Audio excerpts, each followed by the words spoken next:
Chapter 20. For the kingdom of heaven is like a landowner who went out early in the morning to hire workers for his vineyard. He agreed to pay them a denarius for the day, and sent them into his vineyard. About 9 in the morning he went out and saw others standing in the marketplace doing nothing. He told them, "You also go and work in my vineyard, and I will pay you whatever is right." So they went. He went out again about noon, and about 3 in the afternoon, and did the same thing. About 5 in the afternoon he went out and found still others standing around. He asked them, "Why have you been standing here all day long doing nothing?" "Because no one has hired us," they answered. He said to them, "You also go and work in my vineyard." When evening came, the owner of the vineyard said to his foreman, "Call the workers and pay them their wages, beginning with the last ones hired and going on to the first." The workers who were hired about 5 in the afternoon came, and each received a denarius. So when those came who were hired first, they expected to receive more. But each one of them also received a denarius.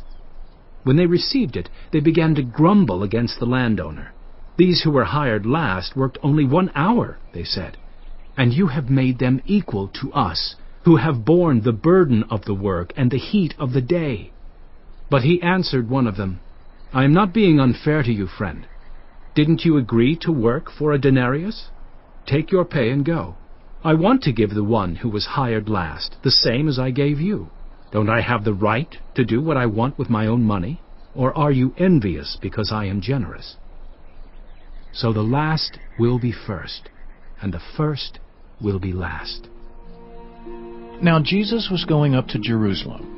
On the way he took the 12 aside and said to them, "We are going up to Jerusalem, and the Son of Man will be delivered over to the chief priests and the teachers of the law. They will condemn him to death, and will hand him over to the Gentiles to be mocked and flogged and crucified. On the 3rd day, he will be raised to life."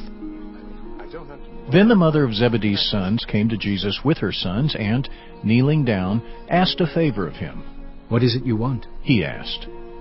She said, "Grant that one of these 2 sons of mine may sit at your right and the other at your left in your kingdom." "You don't know what you are asking." Jesus said to them. "Can you drink the cup I am going to drink?" "We can," they answered. Jesus said to them, "You will indeed drink from my cup. But to sit at my right or left is not for me to grant. These places belong to those for whom they have been prepared by my Father." When the 10 heard about this, they were indignant with the 2 brothers. Jesus called them together and said, "You know that the rulers of the Gentiles lord it over them, and their high officials exercise authority over them. Not so with you. Instead, whoever wants to become great among you must be your servant, and whoever wants to be first must be your slave. Just as the Son of Man did not come to be served, but to serve, and to give his life as a ransom for many." As Jesus and his disciples were leaving Jericho, a large crowd followed him. 2 blind men were sitting by the roadside, and when they heard that Jesus was going by, they shouted, "Lord, Son of David, have mercy on us!"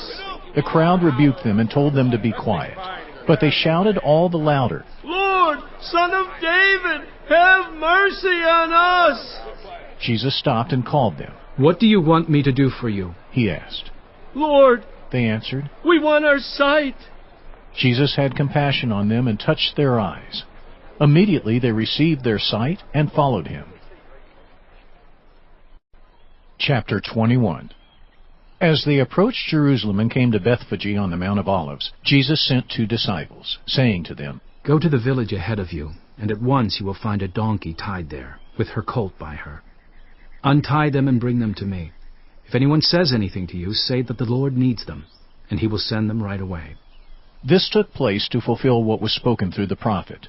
"Say to daughter Zion, see, your king comes to you, gentle and riding on a donkey, and on a colt, the foal of a donkey."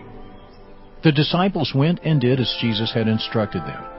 They brought the donkey and the colt and placed their cloaks on them for Jesus to sit on.